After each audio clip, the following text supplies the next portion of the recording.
Hi everyone, welcome to Itsy Bitsy's live read of Shattered Reality by C.A. King. Chapter 1. Ice cubes crackled. A warm amber liquid beginning the melting process on contact. The first sip burned, then numbed, exactly the sensation she was looking for. It was also the opposite of the advice she preached to her patients. One of the first rules of psychiatry was not to look for answers in a bottle. That meant anywhere in it, not just the bottom. There were days when it felt good to be bad. Medusa's thumb swiped to control, the shades lifting all around her. When she first bought the 29th floor apartment, there was a clear view of the skyline. It didn't take long for that perk to vanish. Everything was beginning Everything was being built bigger, taller. Between two of the new high rise condominiums was the slightest hint of red. The sun was setting, but that wasn't what people watched from their windows anymore.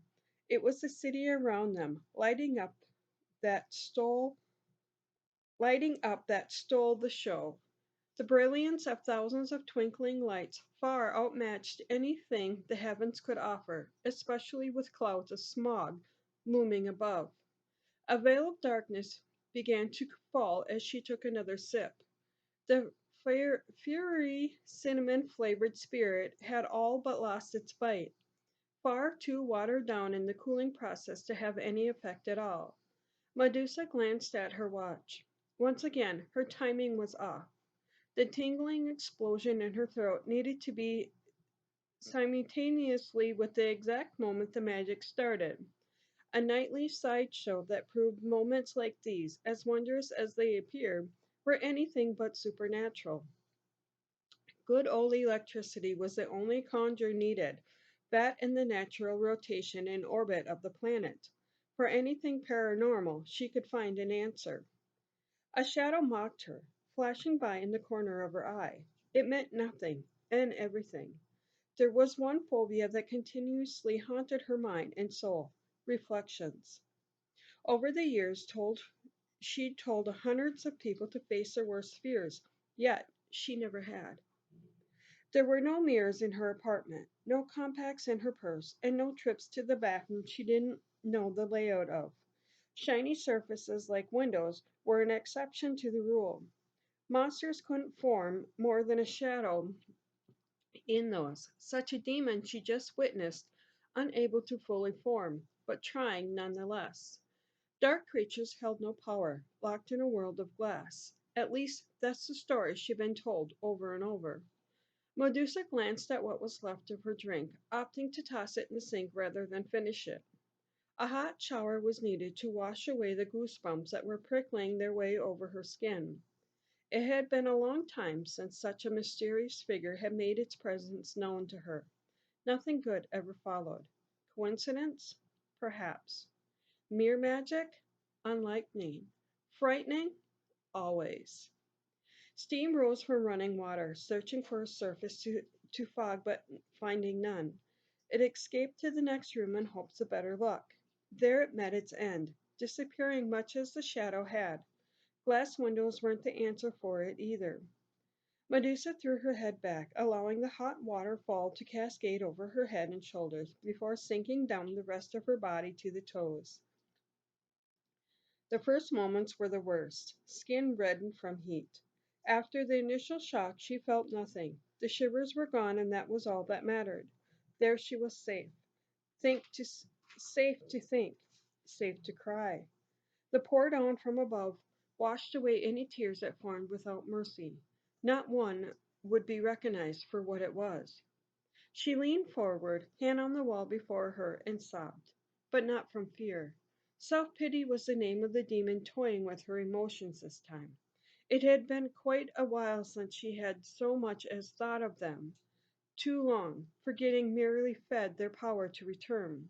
She counted the days. 666 days. That couldn't be right.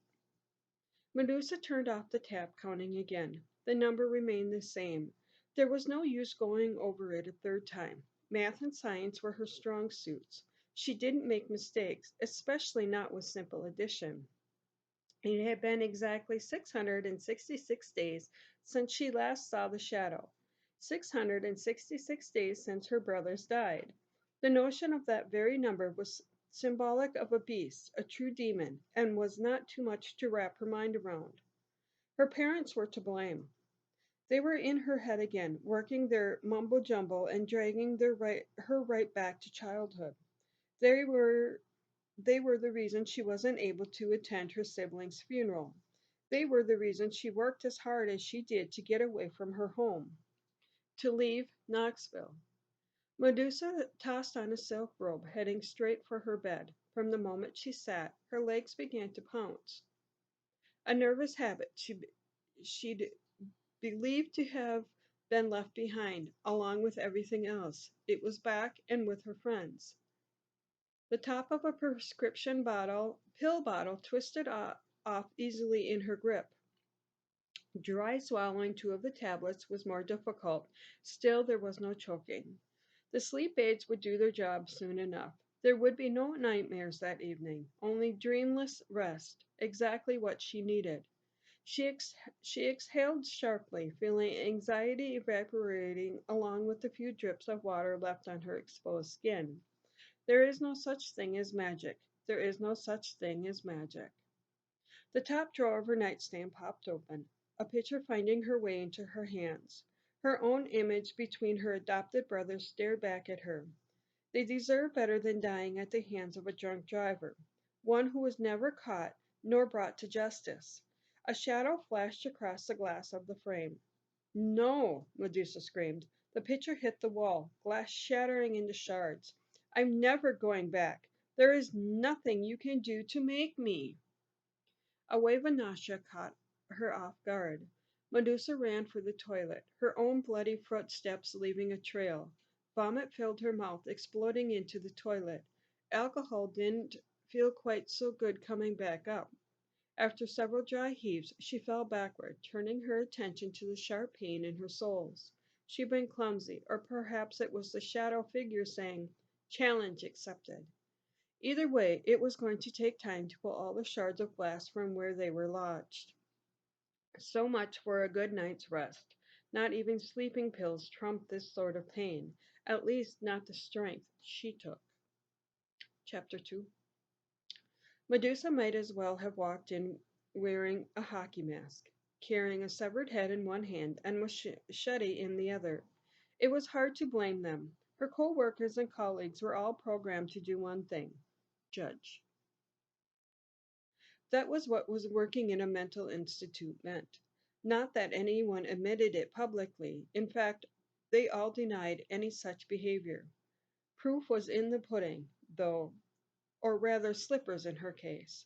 Her feet were properly cleaned and bandaged. They didn't make them any less tender. Slippers were the natural choice. It wasn't as if they were big, fluffy pink ones. They were the modest, foamy bottom, slip on type, and all black.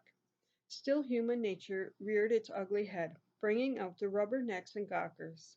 The gossipers would gather around the water cooler later.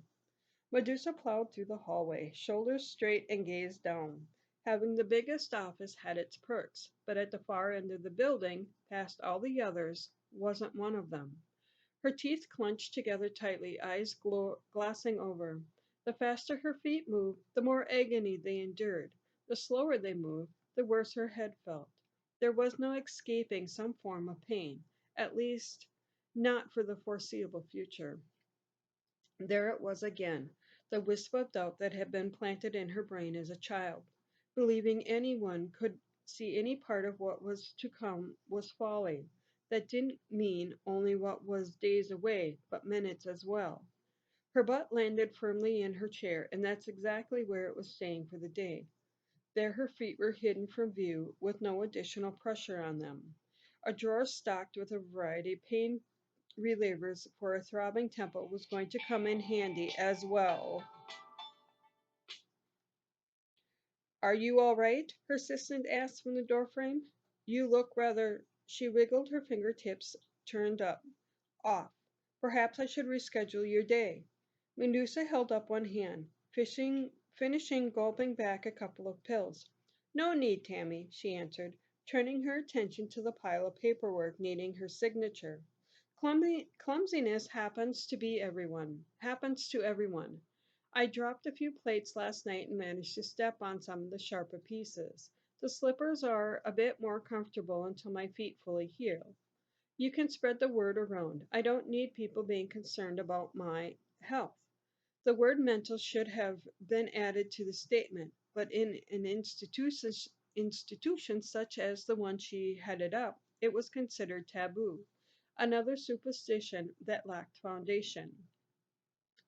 There were thousands of them, just as many people falling to their suggestiveness on a daily basis. Heck, even the oldest doctor on site wouldn't walk under a ladder. Why tempt fate, right? Because fate didn't have any room in science. That was why. Is there anything I can get you? Tammy asked. My patience, Medusa replied, without making contact. I'll be seeing everyone in this office today. No boardrooms or or group sessions. In here? Tammy shrieked. Yes, Medusa replied. Is there a problem with that? No, Tammy replied, biting her bottom lip. She turned back from attempting to leave. It's just we don't let patients into this area normally. I realize that, Medusa blurted out, having been the one to make that rule. She paused, removing a pair of silver brimmed glasses from her face. Today's a special case. I'd prefer not to walk on injuries, if at all possible. I'm making a one time allowance. Is that all right with you? Yes, Tammy agreed, nodding. Her second attempt to leave failed as well. What should I tell the others? Whatever you damn well please, Medusa snapped. I have to work. If they want to complain, they can burst in here and do so, as long as the door is open. Right, Tammy muttered. The third time wasn't a charm. Are you sure you wouldn't be more comfortable if I set you up on the main floor? There is that nice big room no one ever uses. I am more than happy to have your things brought down there until your feet heal. Oh, for goodness sake, Medusa complained, her thought only overwritten by a ringing of her phone. Are you going to answer that? Tammy glanced between the phone on her desk outside the room and the one in front of her. Um, she muttered, her finger pointing between the two. Which one should I? Never mind, Medusa barked. Hello? Color drained from her face. When? I see. Thank you. I'll make the appropriate arrangements. The phone jingled as it hit the receiver.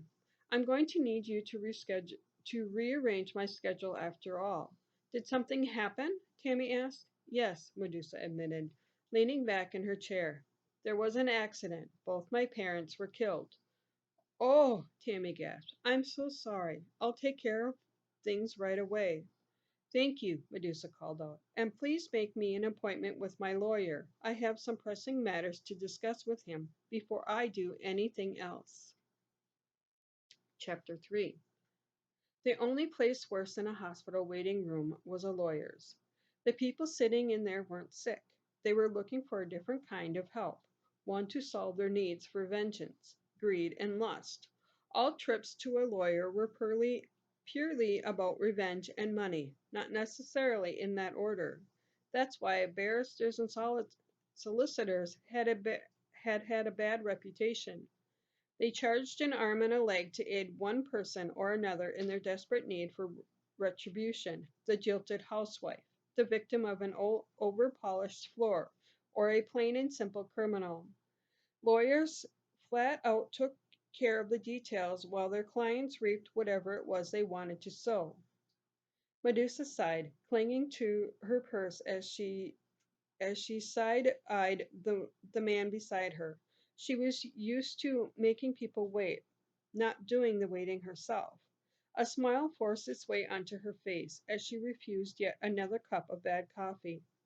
That was the third time from the same woman. It was hard to be upset when the secretary was merely doing her job. I'll bet part of the job that should have been to put on a new pot every now and then. The smell of burnt java was almost stronger than the scent coming from the elderly gentleman snoozing a few seats down. He had no doubt lost control of his facilities recently and was in need of a change. That wouldn't happen any time soon. He was there alone. A relative or aide of some sort was required to help in any cleanup process. Thank you for listening to this portion of the story.